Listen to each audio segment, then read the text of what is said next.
Hey, John, how's it going? It is going well tonight, Eric. How are you? I am actually very tired. This morning started way too early. I think by 9:30 I was like, did I miss lunch already? I And I was could very relate. disappointed to realize it was only 9:30. I could relate. I could relate a little bit at least because I only did I don't know. I need a hearty or breakfast. I'm the rest of my family. They get up. They don't want to have anything until like 9 or 10. They're like, food in the morning, what? Whereas I'm like, okay, Hmm. I need to get up and I need to eat a little something, something. And so I normally have like a small burrito or like, we have lots of eggs with our chicken. So, cook an egg or two. And I'm good to go.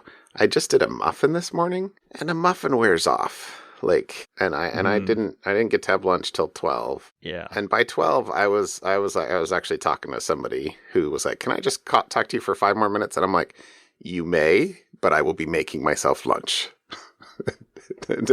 Yeah. I don't know. Yeah.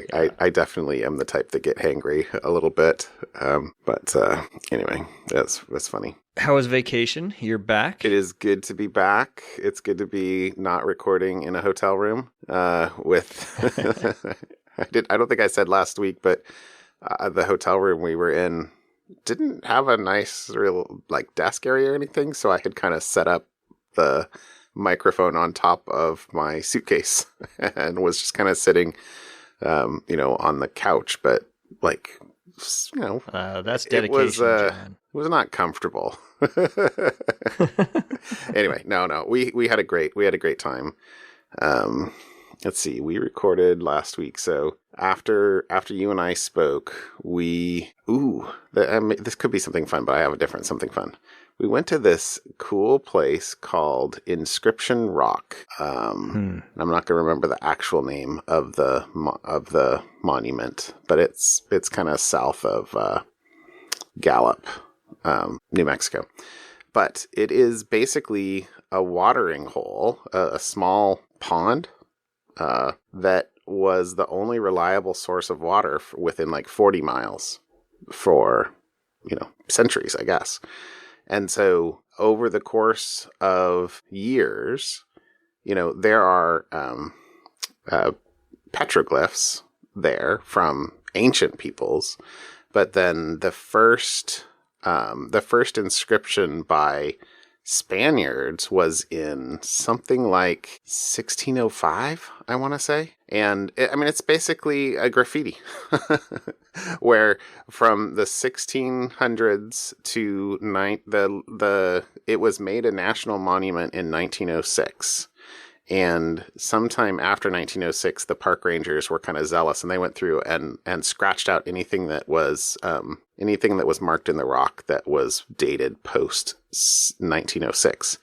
And so there's some flat places where the park rangers are like, well, that was scratched out. Whatever was there, we don't really know.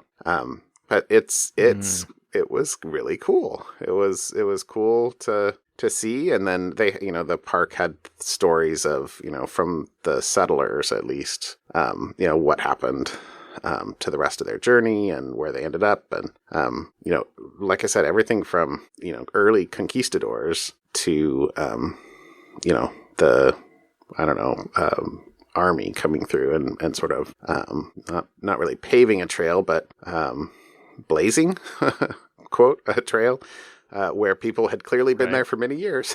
Anyway, and there was a cool hike that we went on. That you got to go. You could go up on top of the bluff. It was really cool. It was one of the highlights of the week too. So that was fun. And we I don't know. We made it to Phoenix and came home from Phoenix on Sunday morning. So Hmm. yeah, it was a full week and had a good time. Had a good time. Nice. Yeah. The weekend here was fabulous to the point we got our bikes Yeah. out and all three of us rode to Tigard and had a burger at this little place, local place in Tigard. I don't remember the Cool. name offhand, but had a burger and rode back. And it was just a lovely day to be out riding riding bikes. So is there that park can you ride in that park that kind of goes down the power line? So there's the Fano Creek Trail, which is not the power line trail, but it's a little bit further down towards 217. Okay. So there is a trail that goes all the way to Tigard. It's the Fano Creek Trail, actually. I had something fun a while back about beavers damming up the area. This is the trail that they've had to reroute some of the paths. Because of the beavers.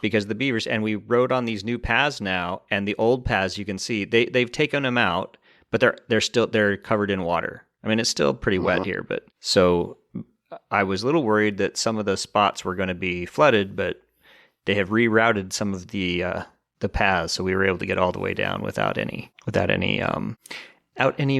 excess water. So that's nice. It was fun. It was a fun weekend. Yeah, it was nice to come home, but let's see. So I guess what day? It must have been Saturday. No, sorry, it was Friday.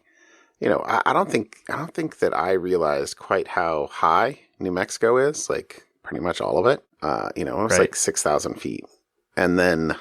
And it was perfect while we were there, like, mid 50s for the highs, low 50s, high 40s for the lows. And we were totally fine. But sunny, which, from Oregon, what we want I was going to say February, I guess it's March. What we want in March is sun, which was lovely. But we came down into Phoenix, and Saturday we spent in Phoenix, and it was like 93 degrees, of course. Of course. And,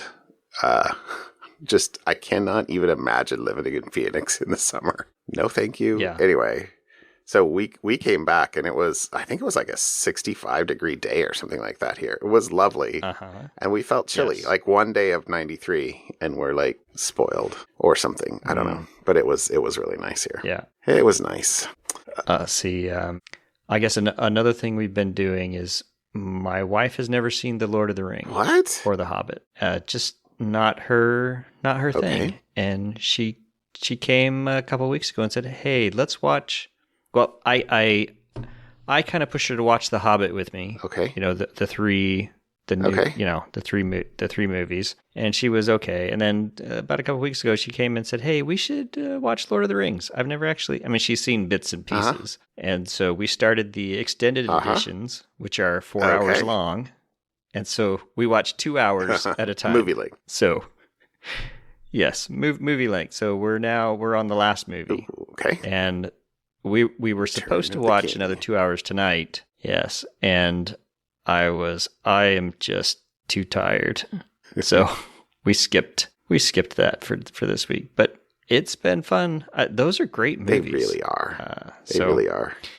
Been fun to watch. I have been a cruel father, probably, in the sense that, so my older boy, like, I would not let him watch those movies until he read the book. So he read the books at some point. And so at some point when the younger boy was not around, we watched The Lord of the Rings. And he still hasn't read The Lord of the Rings, and so he has not watched those movies because I'm a meanie that says you have to read the books first. At some point, he's going to go to college and he's going to watch The Lord of the Rings just to spite me without having read the books. I don't know. But at that point, what am I going to do? Anyway, it is what it is. It's funny. All right.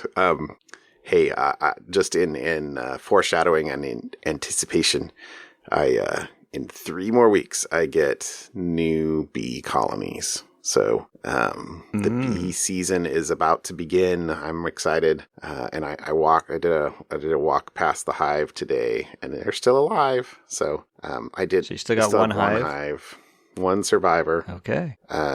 So far, and there was activity outside of it today, so they're still alive. So if this weekend it is still 60 degrees, I'm gonna crack the hive and do a deep inspection of it and see how it's doing. So, but in 3 more weeks, I get 3 weeks, April 16th, whenever that is. I get 3 new colonies, so I'm excited about that. I don't know, we'll see. I'm happy. I'm starting to my my YouTube watching has pivoted from gardening to bees.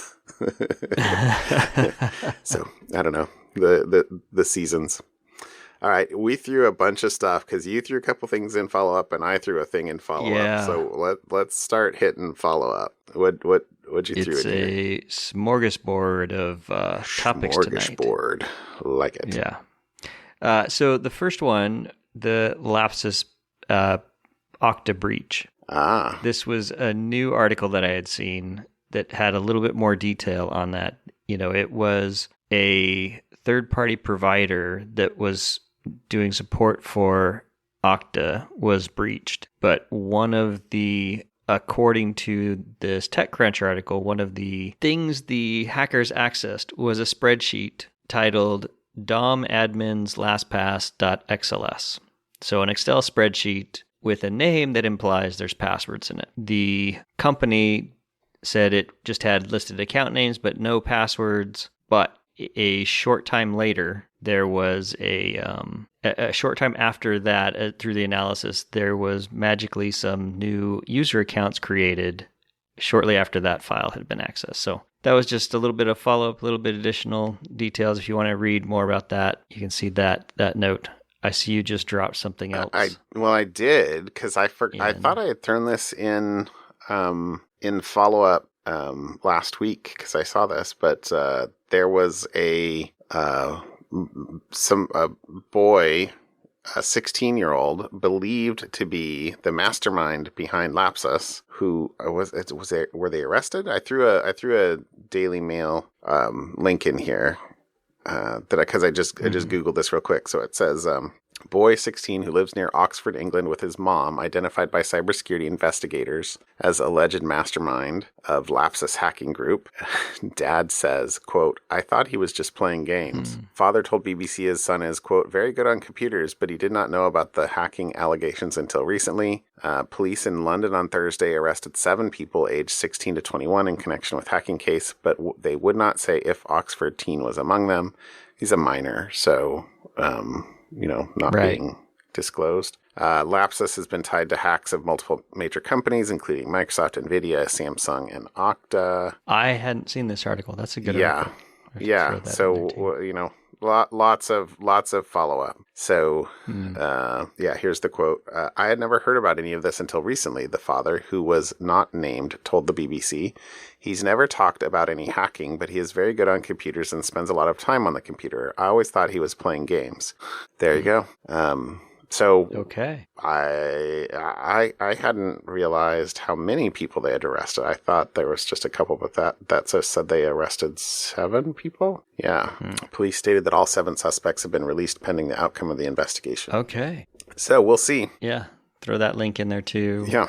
In the notes. To do a jump sideways on my second piece of follow-up, because this probably is a topic, but it's also kind of follow-up because we've talked about it before. Yet another. We used to joke about having a breach of the week, and now we're joking about who can lose the most money a week on a cryptocurrency scam.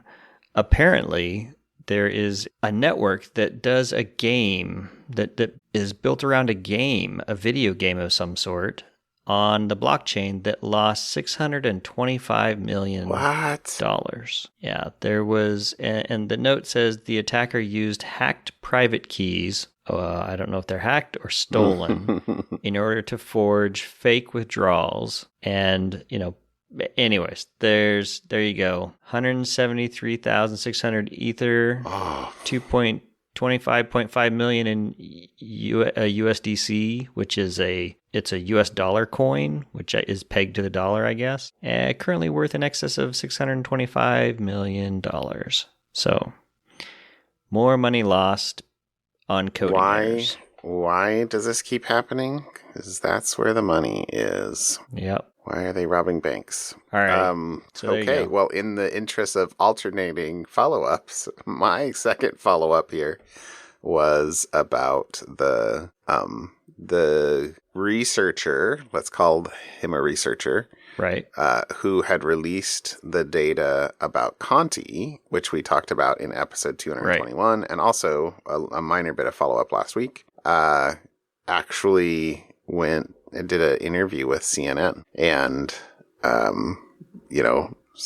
talked about how frustrated he was. It's actually quite a long article. We'll put the link in here, obviously, about when Conti came out, strongly for the, in favor of Russia's invasion of Ukraine, how upset he was and what he did. So the quote was, 4 days into Russia's invasion, the researcher began publishing the biggest leak ever of files and data from Conti, a syndicate of Russian and Eastern European cybercriminals wanted by the FBI for conducting attacks on hundreds of U.S. organizations. The thousands of internal documents and communications include evidence that appears to suggest Conti operatives have contacts within the Russian government, including FSB intelligence service. This supports a long-standing U.S. allegation that Moscow has colluded with cybercriminals for strategic advantage. So, they're referring to him by a pseudonym of Danilo, but Okay. so it says that the trove of data Danilo leaked in late February illustrates why cybersecurity has been such a fraught issue. It includes cryptocurrency accounts the Conti hackers used to reap millions of dollars in ransom payments. Their discussions of how to extort U.S. companies, we talked about this, and their apparent targeting of a journalist investigating the poisoning of Kremlin critic Alexei Navalny. I didn't realize that. I don't remember reading that. But it also shows how hard it can be to disable ransomware operations because despite the leak, obviously they've continued to operate. It actually says that the FBI contacted him after he began to leak the Conti files, asking him to stop. And then the full paragraph below that is the FBI declined to comment. No surprise.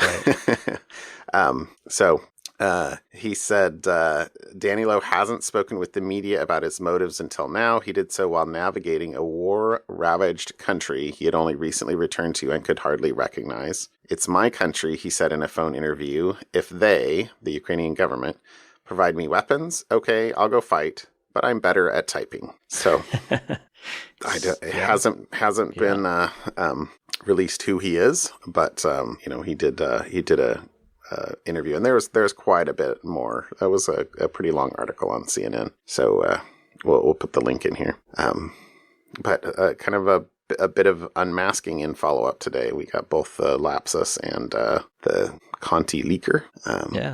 So there you go. Follow up. All right. Well, I can continue with the article I saw this week. It was also an FBI sting. This one was on the BEC schemes, the business email compromise, right? So, someone sending you an email saying, hey, send us $600 and we'll wire you $10 million, the whole scam there. So the FBI just released a note on a coordinated disruption that happened this week, and it included 65 suspects in the United States and overseas that were swept up by the U.S. Department of Justice and international law enforcement, which included 12 individuals in Nigeria, 8 in South Africa, 2 in Canada, 1 in Cambodia, and there were others in Australia, Japan, and Nigeria that were conducted for local operations. So the business email compromise scam is the thing that targets employees of businesses that make payments through wire transfers. And we've talked about it a number of times over the years, including the one where someone was using deep fake audio, if you remember that one, to absolutely imitate the voice of the boss calling the CFO saying, hey, you need to transfer this. This is the same kind of thing. So the FBI went after some of these. I had not seen this. Great. Awesome. And then I have another article, it's cryptocurrency related. So there you go. So it's related to scams. Yeah, it's similar. So this one was interesting because it brings up a point that I had never known or thought of. I guess if I had given it 2 thoughts, I would have been able to deduce this. But I don't know if you're aware, when oil producers, create oil or natural gas or whatever, apparently they routinely burn off excess amounts and just burn it off into the atmosphere. Who needs an atmosphere? Like, that's what I say. Yeah. Who needs an atmosphere? Let's just burn it. The excess, so Please hear my anyways, snark. yes. So apparently, ExxonMobil has a program where they mine Bitcoin with the excess gas that they end up having to burn off at their, is it a plant, factory, wherever it is. So what they're going to do, they're now going to, they had a trial, and now they're going to expand that so that they will do Bitcoin mining with the power generated from the excess stuff that they have to burn off that they can't actually sell or pipe down wires somewhere else. I don't know exactly how this all works. So basically, they can create electricity locally, but there's no real consumer for that electricity, and they can bring in a bunch of mining rigs and just locally do it. Yep. Apparently, they can bring in mobile Bitcoin mining equipment. It's disgusting. Probably on the back of a semi-truck, and leverage that excess oil or excess gas that they were going to burn off anyways and just, destroy the atmosphere. Now they'll mine Bitcoin destroy with the atmosphere. Okay. that still happens. It just, now they get Bitcoin for it. Now they get paid for it. Destroy the atmosphere. They get paid for the stuff they weren't being paid for before. And apparently they're considering similar projects all around the world. So that's interesting. Okay. And that's all I have to say about that. I would like to have the full cost paid and not sort of ignore the externalities, so to speak. Yeah. I'm not going to get my wish. I'm not going to get my wish. All right. It doesn't matter. Not for this moment. Not right now. Okay. I have two, I think. I think I brought two. Yep. Just scrolling down a little bit. Okay. So my first article is about Apple and Facebook responding with user data to fraudulent legal enforcement requests. So basically, talking about business email compromise, law enforcement officials, departments have their email hacked. People send emergency requests to the big companies saying, hey, we need to know about subscriber XYZ. And at least Apple and Facebook and Discord later, it says, have responded to these, without validating or, maybe, it's not to say that with any malicious intent. That's the whole point of the business email compromise in this particular case. So it said that Apple and Meta, which is Facebook, provided basic subscriber details such as customer's address, phone number, IP address in mid-2021 in response to the forged emergency data requests. Normally, such requests are only provided with a search warrant or subpoena signed by a judge, but the emergency requests don't require a court order. It says guidelines referenced by Apple say that a supervisor for the government or law enforcement agent who submitted the request may be contacted and asked to confirm to Apple that the emergency request was legitimate.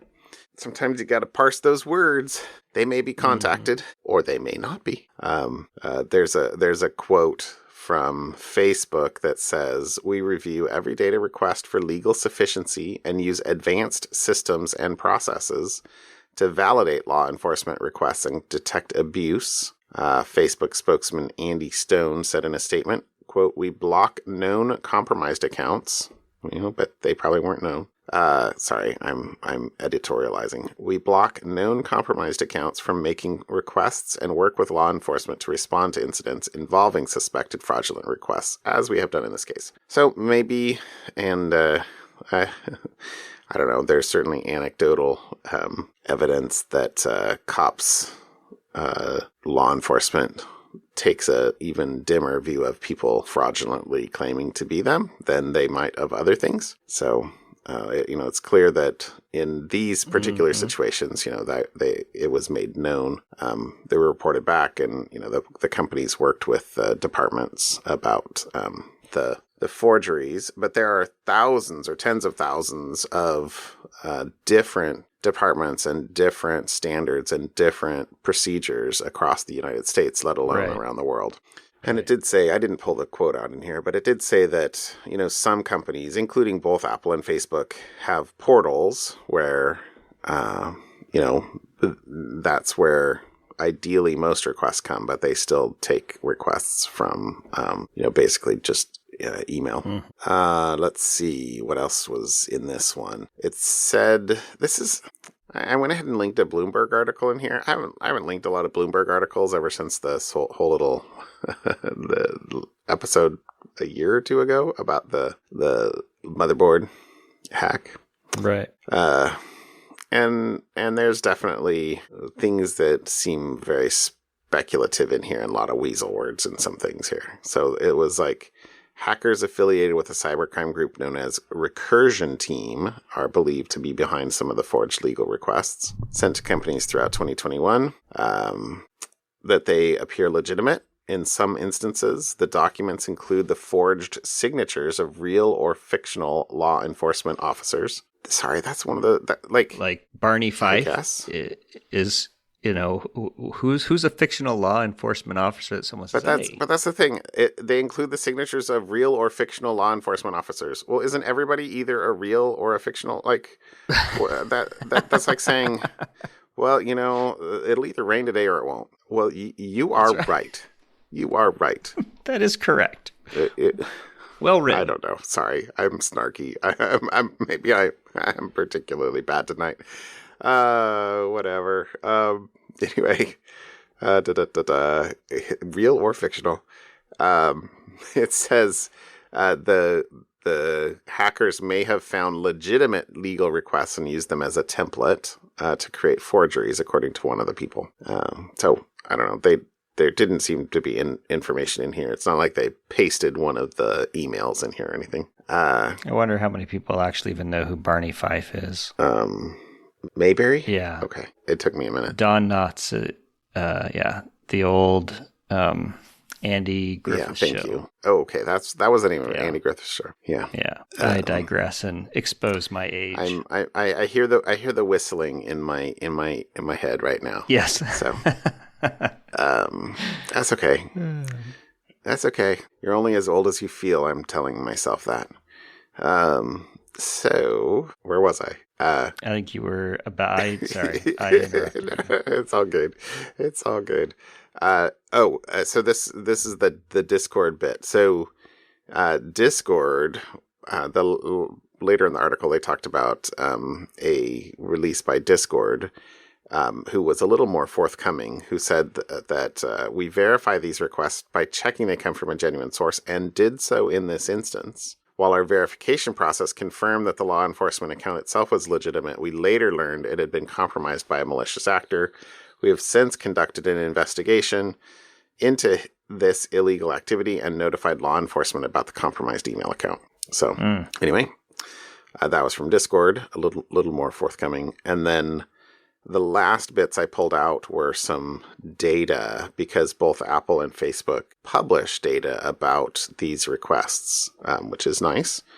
And it says Apple received 1,162 emergency requests and responded with data in 93% of those cases. Facebook said it received 21,700 emergency requests and interesting. The dates are different in there, but they're both about 6 months, so they're right. Relatively comparable.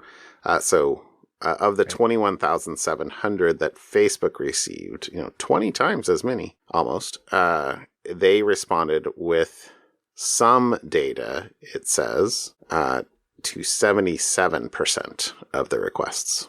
So Facebook got a lot more, did not respond with quite a high of percentage as others. So anyway, that was my first one. Yeah. My second is a just emerging issue today, I would say. In Slack, in the topics, I threw a tweet that I saw earlier, and then I actually saw in this article it referenced the tweet that I had gotten just to kind of figured there'd be more behind it somewhere. So it's about Java, Eric. I saw this article and clicked next. Do you remember Java? I didn't read it. I try not to. I don't know. Maybe I'm through and I'm starting to feel nostalgic or something. I don't know. Well, to be fair, I have a niece. She's 16, and she's taking a computer science class in high school, and it's all in Java. Okay. And she pings me occasionally for homework help. Okay. So I have written Java recently. More recently than me, then. To help my niece with her homework. So yeah. Okay. Cool. Good. Yeah, it's okay. It's okay. Write once, run everywhere. So, what is this? So this is a 0-day. I don't know about released today because there isn't a CVE, but it said that an exploit for this 0-day was briefly leaked, then removed, but not before cybersecurity researchers could download the code. And, by the way, at the end of the article, this article we'll link in here, which is a Bleeping Computer article, there was a comment that said at the very end, updated to say multiple sources state this vulnerability is being actively exploited in attacks. So, that's sort of the definition of a 0-day. It's being taken advantage of before the vulnerability is known. And there's no CVE that at least yet. There is a name though. So there will soon be a website and a logo. The name is Spring4Shell. Of course it is. Because they're playing off the Log4j. But this is essentially, let's see. There wasn't a ton of data, but this article that I'm linking here, the Bleeping Computer article, had more than some. I read another article or two about it, but this had a little bit more data.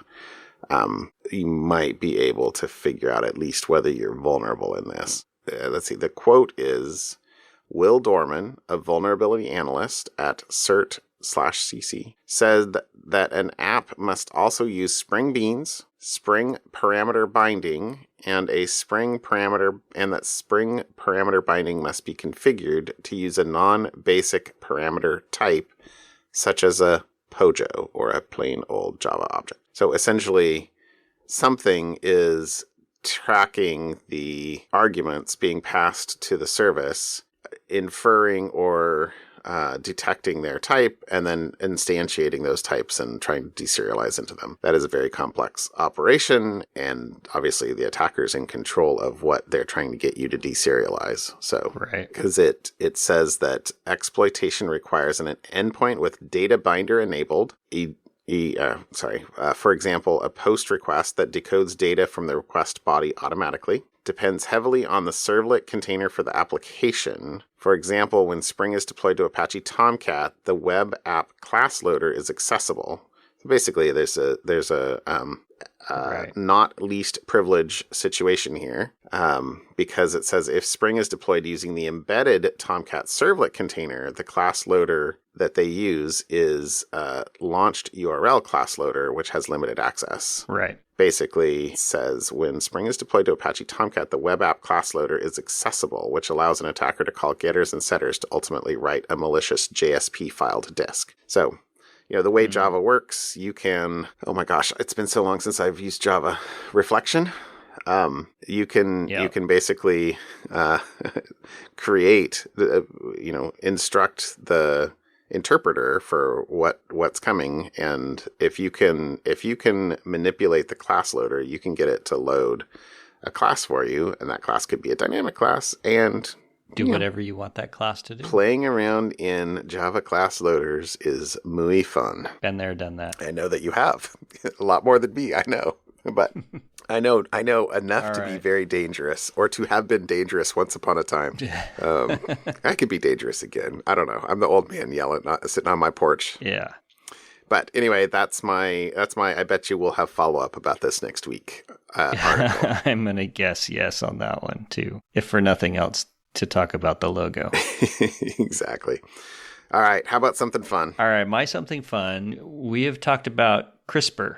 Absolutely. The genome editing technique. Well, the FDA recently has approved a CRISPR, the use of CRISPR to modify cattle for meat production. Now, before you worry about this, what they actually did was the cattle were actually bred with climate change in mind, so that they have extremely slick short hair, which is said to help the animals cope with hot weather more effectively. So as the weather heats up where cattle graze, this will help the cattle survive longer to then be turned into hamburger, I guess. But anyways, it was CRISPR, and a cattle breed was developed using CRISPR to breed the animals with very specific traits, in this case for climate change. And the FDA has now approved that based on what has gone on, there are no concerns that they have about the safety of the meat, because this type of cattle with a slick coat and short hair does occur naturally in some cattle. These are just cattle that are taken care of from a slightly different perspective. What was interesting in this article that I wasn't aware of, so hey, that's okay, interesting, was that the FDA has already approved similar genetic modification to salmon, goat, chicken, rabbit, and most recently pigs. I did not know that. These cattle are the first to receive the official low-risk determination for enforcement discretion, meaning that the administration deemed that there are no practical differences in the final product, hamburger, made by the gene-edited cattle and conventionally bred cattle. So there you go. Okay. My something fun in modernfarmer.com. I don't know that that's like, I love the use of CRISPR. I don't know that I love there's even an acronym there intentional genomic alteration, IGA. So maybe it's not something fun, it's something It is definitely interesting. Okay, I will see that. And who's gonna? You know me. I'm sure I'll eat them. That'll be fine. Anyway, all right. I'm not sure something's fun either, and so I'm waiting for you to tell me that I'm wrong on what my something fun is. But I saw this, and this also is not particularly fun, but it is interesting, and it's a problem that has plagued the Apple ecosystem for 15 years, ever since it came out. Because, I did a lot of reading on my iPad in the last, couple of weeks. I was on vacation, and as did my kids, and they have to be told, why can't we buy stuff in the Kindle app? We have to do what? I mean, not that they ask me to buy stuff for them, of course, but it's a pain in the butt. I saw a link on Twitter today that Apple has released documentation about how to request entitlement to be flagged as a reader app, so that you can provide a link to your website within your app where people can create and manage their account content, and I believe buy additional content. So I hope what this means, again, don't pee in my Cheerios, but tell me if I'm wrong. I hope what this means is that I'll be able to go into Kindle and actually buy a book, or in Audible, buy a audio book within the app itself, instead of having to go out to Safari. I don't know if that's true. So, because even in the quotes there, in order to be eligible, your app must not offer in-app purchases while using the external link account entitlement. So because you can't use the Apple's transaction mechanism and this at the same time. Oh, so you're saying I hadn't seen this yet, so I'm getting this all new for the first time, just reading through this. So you're saying that what you think this means is, as a result potentially of the some lawsuits, epic lawsuits that are going on. This is, all right, fine. If you are a specific type of app, we will let you buy things while logged into your account through the external link account entitlement. Yes, that's my perhaps. That would be nice. I should say I have a dream. I have a much worse dream than other people who have had dreams. But this is This is my dream. To be able to actually use, yeah. So anyway, that's my something fun. I'll put the link in here. I'm sure there were many, many more fun things that happened this week, but I saw this and I was like, ooh, that's cool. I hope that works. So, there you go. There you go. Well, I hope it works out that way too, and hopefully that will be the first step towards making things a little bit more useful. A little easier to use, for sure. Yeah. All right, Eric. Call it a show? All righty. Have a good night, John. I'll talk to you later. All right. Bye. Bye.